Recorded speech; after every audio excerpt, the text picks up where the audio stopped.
Okay, we're live. Hi, this is William Ramsey. Welcome to William Ramsey Investigates. On today's show, I have a very special guest, a returning guest. His name is Christopher Berry-Dee. We talked back in August 2021 about one of his books. He's a true crime author. Title of that book we talked about was Talking with Psychopaths and Savages, Mass Murderers and Spree Killers. And today we're going to talk on a different topic, another one of his titles. The title of the book is Serial Killers, World's Most Evil, Journey Deeper into the Darkest of Minds.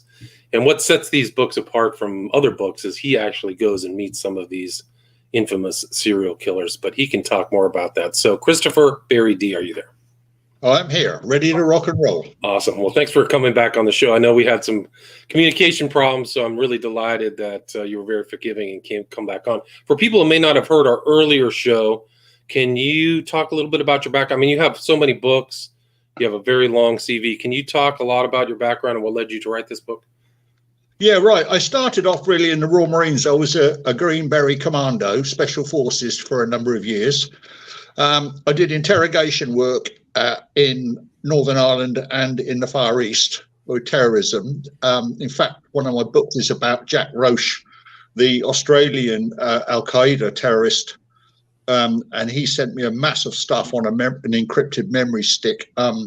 He got 10 years in prison out there. He was a bomber. And then I sort of started writing to serial killers years and years ago before we even had the internet. And people like Bianchi, who we're going to meet in a minute, and Arthur John Shawcross, quite a few of them, Dougie Clark, the Sunset Slayer. And then I wrote a book called Dad Help Me Please, which was about the hanging of a young lad back in 1957. Two lads were on a warehouse in Croydon in London. Police came up. One of the lads shot the police officer between the eyes. And one of the guys was hanged. He was a patsy. He was stupid. The book actually got him a posthumous pardon. It was my first book. God knows how, but it was my first book with Robin Odell. Got him a posthumous pardon. It became the Reader's Digest hardback non-fiction first title 2 years later, and then they made the movie Let It Have It, starring Christopher Eccleston.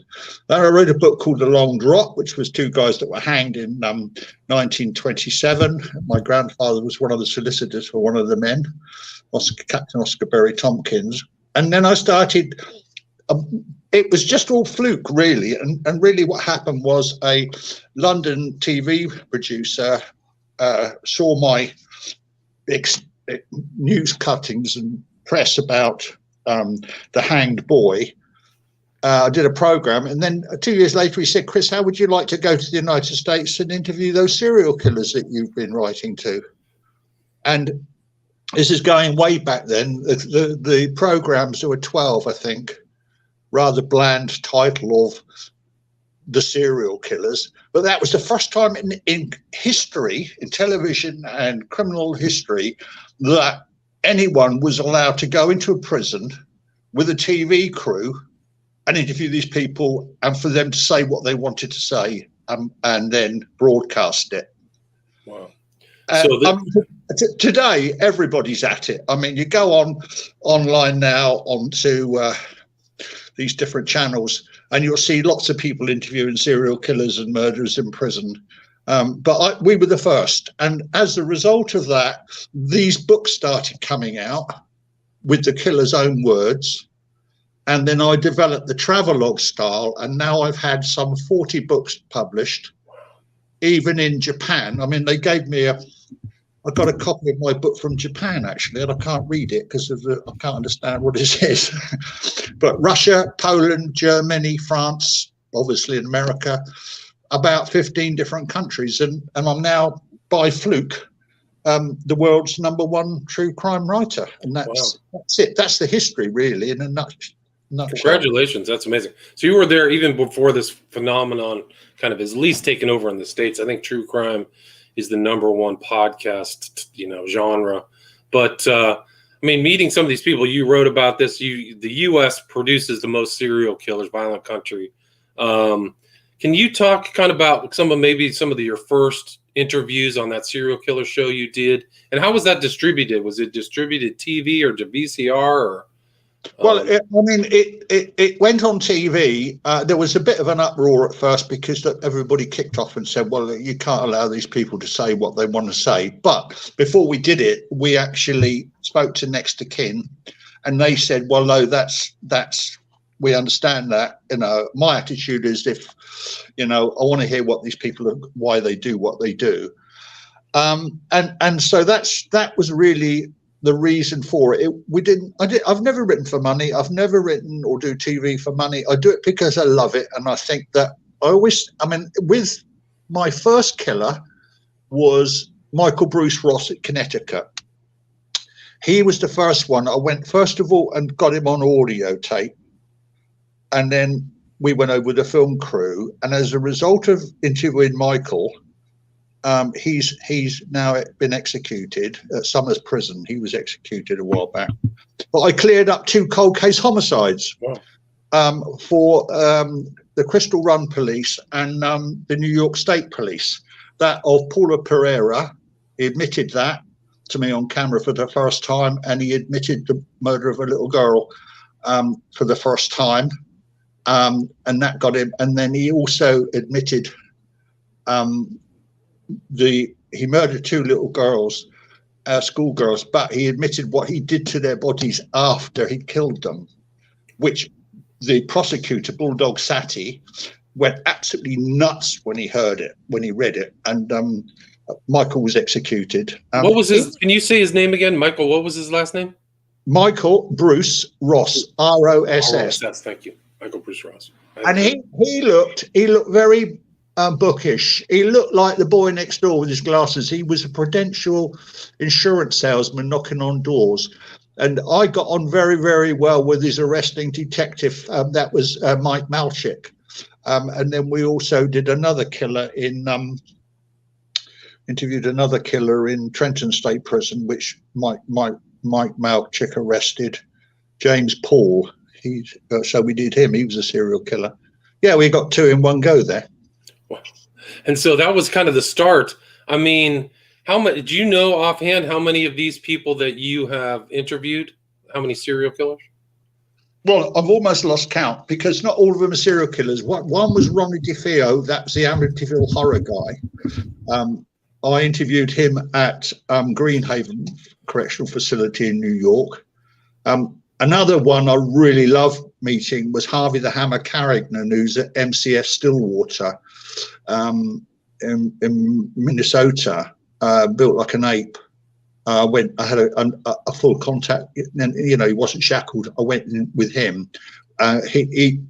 I've got hundreds of letters from these killers, and he actually threatened me in a veiled threat. I was in a room with him, unshackled, like I was with Bianchi. But he's a beast. I mean, he's probably killed more people than Ted Bundy, really. Really? What was his? Was he a female killer or a male killer? Like he killed men or women or both? Young girls and women. Yeah.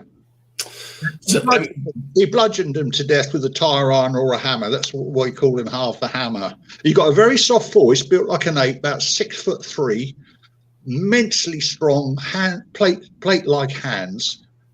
But he threatened me. He said, if this goes wrong, Christopher, he was leaning over he said, if this goes wrong, Christopher, he said, I know where you live in America. And I said to him, look, Harv, it's on the stationery, you can see that. He said, no. He said, but I know what your wife looks like, and you drive a silver Mercedes. I know where your children go to school just up the road from you in Sheffield. Wow. He said, if you do anything wrong, I've got friends there that look after me. I mean, you've interviewed some of the nastiest people ever. I mean, what was it like to see? I mean, in this book, you met John Wayne Gacy. What was your first impression of him? Well, Gacy it was only a very short. I was in to see somebody else, actually, and I managed to con my way in to see Gacy. The interesting thing about this is my books now are a bit of a travelogue, a bit of a Bill Bryson, and you've read them, and you know my style. And what I do is I don't talk at the reader. I'm with them on a journey, and they get to identify with me and my black sense of humor, and that's why my books are sort of very laid back in many ways. Accessible, very accessible. Yeah, you can follow. You've got to be. I think it's a very grim subject, but you've got to lighten the load sometimes. What I love about the Gacy thing, more than it actually interviewing that piece of scum, was the fact we went to a place called Chester, which is about 1.5 miles away from Menard Correctional Facility, and it was the home of Popeye, and it's where the Seeger, the guy who invented Popeye, and the interesting thing was, the town was incorporated by this guy years and years and years ago, and his wife came from Chester in England, and that's why it became Chester, Illinois, and that's where Mark Twain was a paddle boat, captain, and a quaint little village with a statue of Popeye in the main square. And then you drive along that road by the side of old Mississippi there, and you come to this very castle-like facade of Menard CF.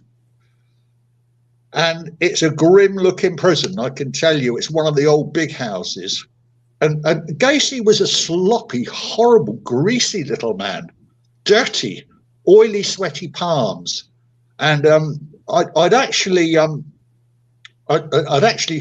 been filming in where he lived at Somerdale Avenue, and I got a presentation cup from the cops there, Des Plaines Police Department, and I spent a lot of time with Joe Kozenzak, who was one of the arresting officers. Interesting guy, not the most interesting. The most boring one I've ever interviewed was Henry Lee Lucas down at Huntsville.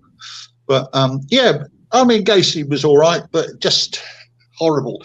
And just to debunk one little thing, the paintings sold by Gacy on the internet, or allegedly by him on the internet, are not fake. He had another inmate paint them. Wow. And he basically he didn't even sign them. They sort of copied the signature, which is a scam that a lot of prisoners pull these days. And he sold. True crime memorabilia is a big thing right now. Like a lot of this kind of I wouldn't say they're worthless now. I think they're probably more collectible because they are fake, and there is the story behind them. There's that. I mean, Bianchi, Hillside Strangler, pulled the same stunt. They're always on a scam of some sorts. I mean, they're very kind of similar things. Self-important, manipulative types. There's got. Do you sense these similarities in these characters when you see one after the other? Yeah, you're right. You're actually correct. There is a controlling aspect to them. Holier than thou, up their own backside sort of thing. But that I can actually manipulate them far more, because what I do is I let them think they're manipulating me. Bianchi's the greatest manipulator, one of them. The other one is J.R. Robinson, the bodies in the barrels guy. They're arch manipulators, but I get that. I'm into reverse psychology and MK Ultra and mind control, and I get it, and I know exactly what turns them on, what turns them off, when to push a switch, when not to push a switch. Like I did with Shawcross, Arthur Shawcross, the Monster Rivers, he started to sweat and get a bit angry with me, but just reach forward and touch him on the knee and say, look, don't do that, because your missus is waiting outside and she's going to go ape, if you kick off. But you've got one other thing that your viewers should understand, is that these men are cowards. Interesting. So they're physical cowards, you think, when you're with them face to face?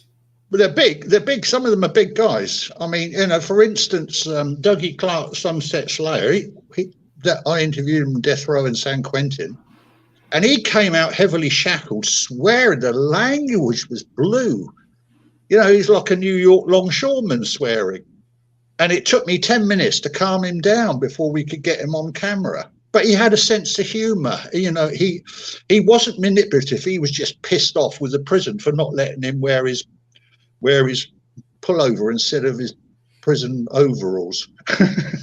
But a lot of them are, you're right. Gacy, extremely manipulative. He tried to sue Brian Dennehy, the actor, for portraying. I didn't know that. Yeah, he tried to sue him. Wow. On what cause? What cause of action? Misrepresented him, called him a serial killer when he'd only been convicted of 2. of all the 33 or whatever it was. And then the other one that was very bad was Schaefer, the cop killer down in Florida. He actually sued Robert Resler of the FBI for a similar nitpicking, stupid thing. Bianchi sued a playing card company called Eclipse in California. It bankrupted the company because they had to defend it. Right. The couple got divorced because of the stress. They lost their home. And Bianchi won it, but he was only awarded 50 cents. And it was like just had his picture on a playing card, right? It was a copyright violation. That's it, yeah. He's a jerk. I mean, didn't he get put to death, or is he still in prison? No, he's in Walla Walla. I interviewed him there in Washington State Penitentiary. I spent a week in there, the run of the place. But, oh, yeah, shall we go on to Bianchi? Yeah. Well, Bianchi's chapter 2 in the book. He was one of the notorious Hillside Stranglers with Angela Bono, his half cousin, down in LA, and he killed a number of prostitutes and killed 2 little schoolgirls, left their bodies dumped on a hillside, which he did all of the bodies. And I never got to interview Bono, but I did I was writing to Kenneth for about 2 years. While he was protesting his innocence, and he was sending me hundreds of letters and documents. And then I then said to him, "Well, you killed 3 girls in Rochester, didn't you? You know, you did the initial killers." Wasn't it called the alphabet murders? They had all the same front letters on their names or something. Yeah, double initial murders or alphabet murders. And so he said, "No, I didn't do that." Well, I knew that he did it, and you know, even the Rochester police knew he did it, but they couldn't pin it on him. And the bottom line was, he said he couldn't have been the LA murderers because his DNA was different. He said, you know, non-secretor or something. Right. Yeah. And I said, "Well, look, you know," and he said, "I can prove it. I've got all the documents in my cell." I said, "Well, send them to me." Well, he was very choosy. He sent me a whole pile of documents, but he missed 6 pages out. And I contacted Robert Beams at the FBI, who was a blood specialist, and he sent me Bianchi's blood results, and it proves that Bianchi was lying. Now, that happened after I got a visiting order from him. And literally, while I was filming in the States, he was so pissed off with me that he almost refused to see me because all this had crossed in the post. But I went in and I was in a small cubicle with him, and he was unshackled, and he just sat there across the table, and the room was locked. And he kept staring at me, and he's got, as I said to you before, William, he's got the eyes of a dead eyes of a great white shark. He's a horrible, vile man. And he kept staring at me, and I could feel the heat, the evil coming off of him. It was like I could smell it. And I just got up and I walked around his side of the table, and I put my arm around his shoulder, and I said, "Come on, give us a kiss, you miserable fucker. I've come all the way from England to see you." And his brain stopped working. He couldn't figure out what I was doing. You know, it was all bullshit he was giving me. And all of a sudden he switched off and he started laughing. And I got an hour's interview with him. And then when the guards came to get him out of the room, as he got to the door with the guards with him, he turned around, he said, "You ever come near me again, I'll tear your fucking head off." And you said looking into his eyes was looking into abyss. I mean, the guy was a monster. He had the craziest look on he has really like kind of slitted dark eyes, really. Yeah. The other good thing was I did actually see him twice after that. He boasted about, he was in a special housing, or shoe they call it or something, and I had the run of the place, and I thought I'll go. He always boasted that he had the biggest cell in the prison, and he was a trustee, and he had the run of the place, and he had this big comfortable cell. So I said to the warden, I want to go and visit him. So I went up onto the shoe, and you know, you guys out there know you've got a yellow line, and you mustn't cross the line because they'll spit and throw urine and stuff at you. And I think it was cell number 8, and I walked along the yellow line, and the guard said, "Chris, don't go over that yellow line, for Christ's sake." And on the way back, I thought I'd walk up to his cell, and he was asleep in this tiny little bunk, concrete bunk. It was horrible. And he had his headphones on, listening to his music. And I said, hello, Ken, it's your Chris, come to see you in your big house. He went ballistic. And the guards came up and they said, look, Mr. Bianchi, if you don't be a good boy, we'll put you down the hole. And he said, I'm going to sue him. I'm going to sue the prison. So they threw him down a hole for a month. And then, but just before he went off, I actually shot onto the exercise yard, and there he was walking through the snow with his baseball hat pulled down over his face, and he never looked at me. After that, I went to Bellingham with the film crew, where he killed the two girls, Karen Mandick and Diane Wilder. And I sent him postcards everywhere I went where he killed. I sent him a postcard, and I said, "Wish you were here." I mean, it's crazy. I mean, that guy was a monster. He was a real monster. It's interesting because you mentioned in your book he was interviewed by Salerno. So Salerno was an LAPD detective who interviewed Bianchi, or was tied to Bianchi and Richard Rodriguez, two real hard. Ramirez, yeah. Yeah. And also one of the strangest things about Bianchi was this woman, Veronica Compton, who was trying to fake a crime to get him out of jail. Can you talk about that? Yeah, Veronica, I met her at the Western Washington Correction Center for Women at Gig Harbor with a film crew. Excuse me. Very, very attractive woman, incredible head of hair. I mean, back in the days when she was down in Hollywood, they called her a Miss Whiplash. She used to service all the bench judges and top coppers and, brothel type stuff. Very pretty girl, had a body to die for. And what happened was that she became a pen friend of Bianchi while he was in the LA County Jail. And they cooked up a plan to get him released. And the deal was that he managed to get hold of a rubber finger of a kitchen glove, and he ejaculated into it, and he tied it with a bit of cord. And at a visit, she brought some books in, and then when he had finished, allegedly read the book, might have been a Bible for all I think I remember, he shoved this stuff into the spine of the book. And her deal was that she would go to Washington to kill a woman in Washington, a woman called Kim Breed, and put this semen into her. So it would prove that the DNA or the semen in this woman couldn't have been Bianchi, because Bianchi's locked up in the LA County Jail. But unfortunately for Veronica, she picked on a girl who was a martial art expert. Oh, man. And she gave Veronica a damn good hiding. And then Veronica was arrested trying to get on a plane. But interestingly enough, Veronica was also writing to Dougie Clark, the Sunset Slayer. And their plans were that if he got released, they would open up a mortuary to have sex with the dead. Wow, that's crazy. But another funny thing is, Veronica is now released. I mean, she tried to escape once. She used to send me video cassettes that were like plastic clear of the most perverse stuff you could ever imagine. But she actually married a prison psychiatrist. That's so bizarre. The whole Sunset Slayers, too, are really sick, like deviant BDSM types, right? Well, yeah, I actually, in my books, I mean, I met Dougie, and, Carol Bundy, no relation to Ted Bundy, was this fat, goggle-eyed little pig of a woman that was having affairs with everybody. She had a bit of money. And she was knocking around with a country and west singer, John Jack Murray. Now, it was those two that did the killings. And that I'm 100% sure of.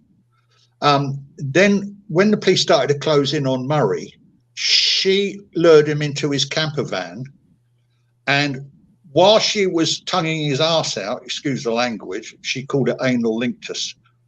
While she was doing that, she took out a revolver and blew his brains all over the inside of this truck. And then she rang up Dougie, who was in bed with a girl, and said, Doug, I've got a problem. Can you help me do something? And Dougie, like a fool, went and got over to her, and they put the head in a plastic bag and put it in a dumpster. So she then implicated Dougie Clark.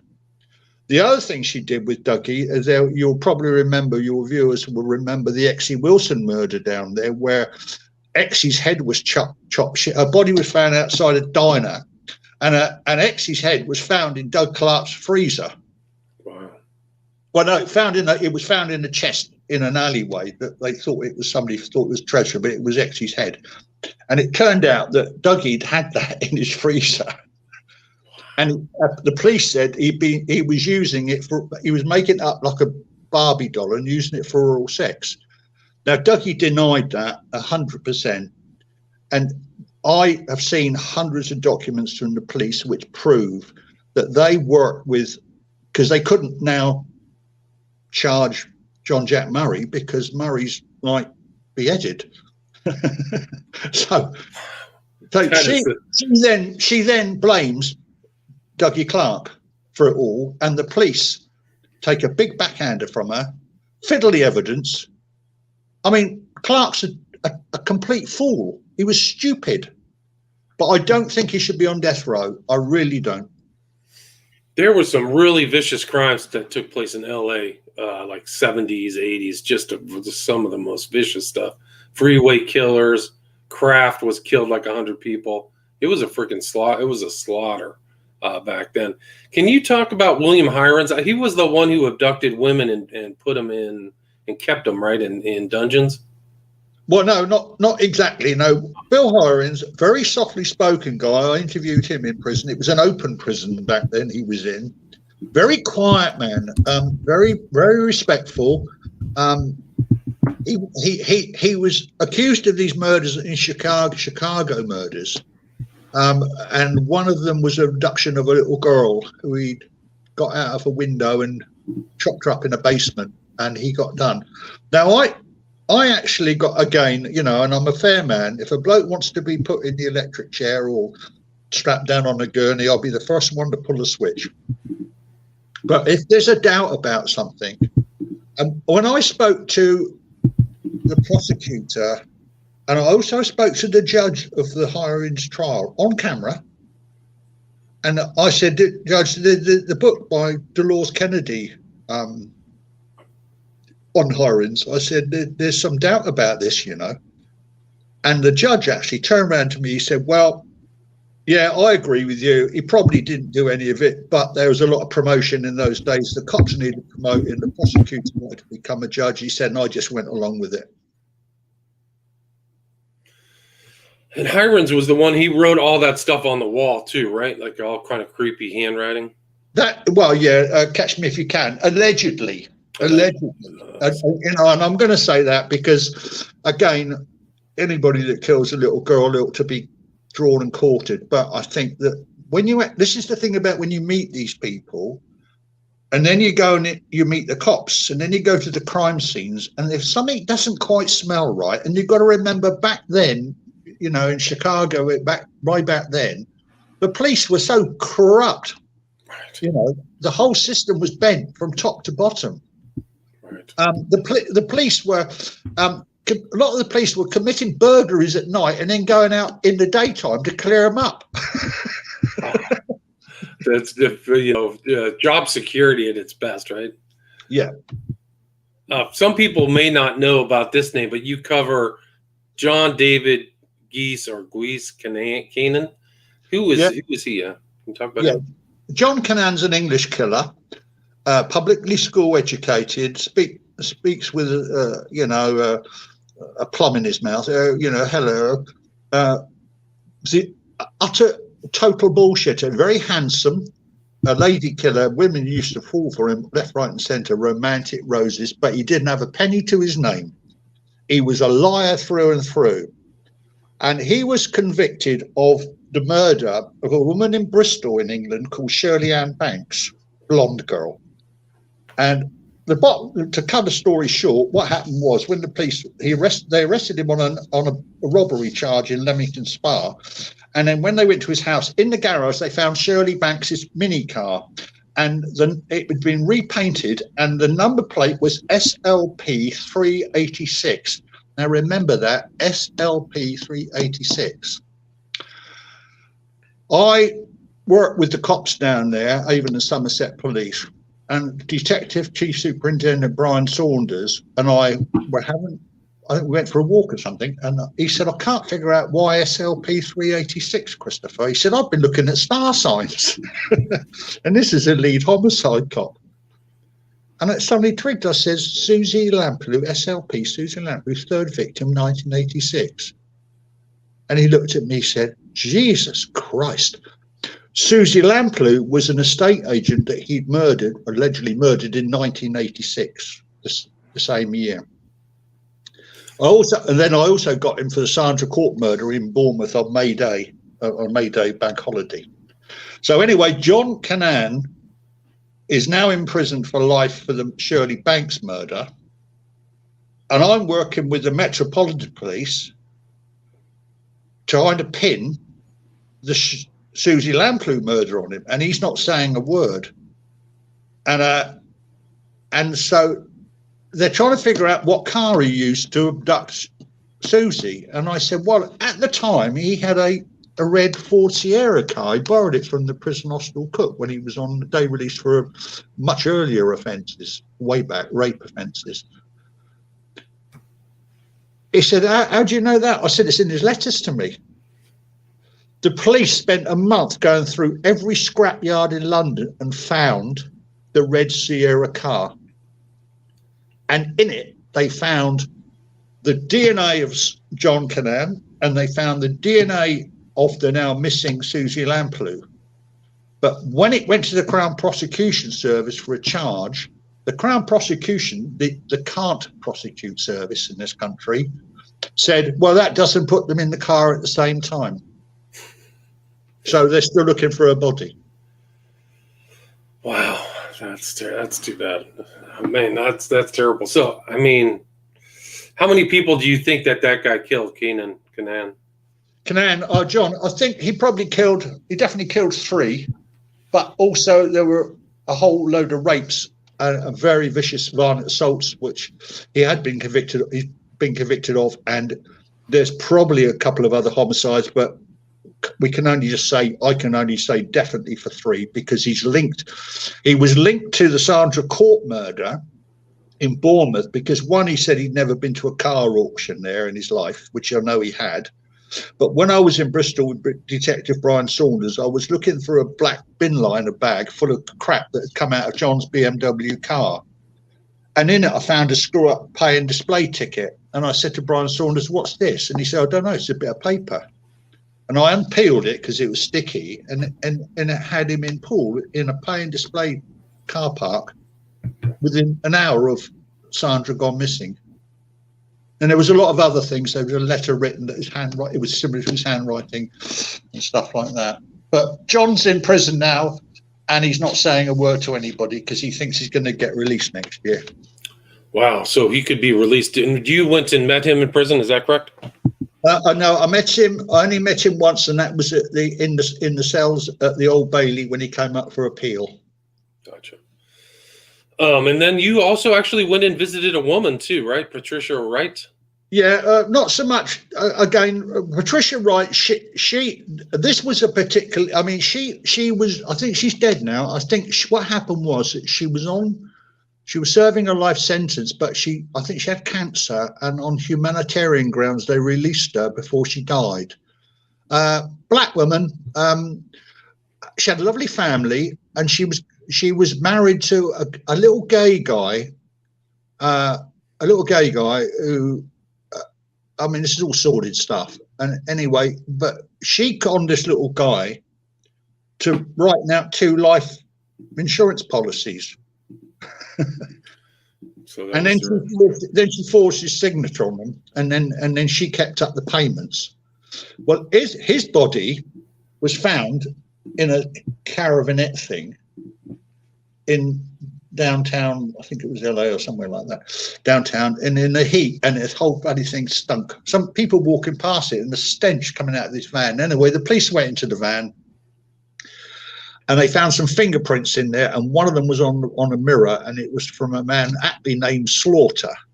I think his name was Gary Slaughter, something like that. Anyway, they arrested him, and what had happened was she'd paid Slaughter to kill this guy and get the insurance policy, right? And I mean, the guy had only been dead about a day, and she submitted the claims for this insurance policy.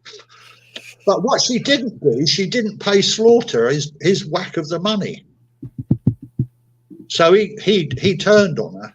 He's in prison, and she ended up with a life sentence. Now, she vehemently denied to me in correspondence and, whatever, and her whole family believed her that she hadn't been involved in it. And I thought to myself, and there was a lot of stuff on the internet. She had a big following on the internet, like a bit like Dali Routier has, a big following on the internet supporting her, trying to get her out. But when I examined all the documents, and there were hundreds, and when I cross-references dates and insurance policies and other stuff, I eventually put all of this to her sister. And her sister then said, Christopher, you're right. My sister, Patricia, Arlette was a sister, but Patricia did it. And then Patricia wrote to me, and it's in my book, and she said, yes, I did it. She took unlike many of these other people, right? Most of these guys always say the serial killers say they're innocent. Somebody else did it. Would you agree with that? Yeah, I mean, Harvey the Hammer had a unique defense. I mean, when I interviewed him in MCF Stillwater, he said it was all their fault, Christopher. I said, well, he said, I had to kill them because they would have accused me of raping them, and then I would have been locked up, and I never raped anybody. And I said to him, Harvey, I said, I could believe that. You have been convicted of murder before. I said, this was way back in Alaska when he was a 20-year-old soldier. And he went down and he went to various prisons, including the Rock, Alcatraz. I said, but I could believe it if it was twice, but not 50. Gosh. I mean, it's pretty crazy that how many of these people you've seen are notorious killers, like just the worst type of people ever. Somebody in here says they would be taking a shower after meeting all these people. I mean, what's it like for you to have all that kind of processing all that death and murder? Well, like I said, I'm an ex-Marine commando. I mean, when I'm interviewing these people, William, I've got ice going through my veins. I don't react to anything they say, because if I did, I'd be useless at my job. I wouldn't be able to write. I wouldn't be able to do my job properly. I'd completely mentally detach from it. I'm immune to it. It's like I've had a COVID vaccination. I can't get COVID, sort of thing. But I have got a heart, and one of the reasons I do it, because occasionally, like with Kenneth McDuff down in Texas, or Michael Ross or Arthur Shawcross, I know, I meet the next of kin, and they want closure. They would like their child back, the body back. And on several occasions, I've managed to achieve that. And I imagine that if that was me, and that was my son or my little girl that had been raped and dumped like trash, I would want somebody to please give me let me have her body back so I can bury it, Christopher, we're at about 40 minutes. Is there anything you'd like to add? Anything I missed before we wrap up this discussion about your book? No, and if you've got any other questions, anybody's got any questions, fire them quickly at me and I'll do my best. Let's put it up. Any questions from people listening? And your website is your full name, ChristopherBerry-Dee.com, correct? Correct. And the best place to get your books, do you have signed copies, or do you just recommend Amazon?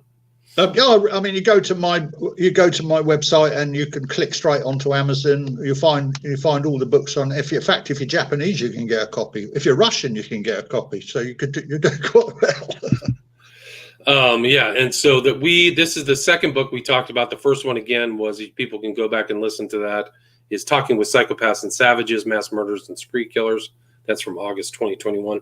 And the title of this book is Talking with Serial Killers, World's Most Evil Journey Deeper into the Darkest of Minds. And those are some pretty dark minds. Gacy, I'll tell you what, next time, if you ever come, have me on, dare to have me on again. Sure, yeah, absolutely. I've got a book out now. It's called Talking with Female Serial Killers.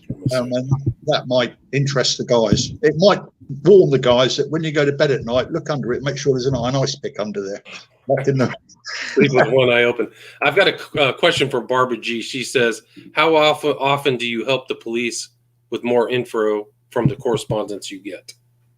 Hi, Barbara. Yeah, it's in England, British police are very insular. They don't like journalists or writers meddling in their business, which is a great shame because sometimes we've got a tremendous amount of info that they haven't got. But in America, God bless America, I tell you what happens, the police are extremely proactive with us guys out there. We network very well. Law enforcement do a damn good job. Especially when you got sort of statewide killings. I give the American law enforcement from the FBI, the U.S. Marshal Service, anything. I give them 10 out of 10. Oh, that's cool. And then Jen asks, how do you keep your sanity and not go into a deep depression being around these types of people? Right, Janet. Well, this is an easy one. I drink half a bottle of vodka before I go to bed tonight, some cigarettes, and I go to sleep like a light. And I wake up in the morning and think, thank God, what a lovely day. Nice. That's good. Great conversation. Definitely a gifted storyteller, verbally and in the book. So people go check out these books. Author's name is Christopher Berry-Dee. Title of the book is Talking with Serial Killers, World's Most Evil Journey, Deeper into the Darkest Minds. Thank you so much, Christopher. Cheers. Bye. All right. Cheers. Bye-bye. Stay there.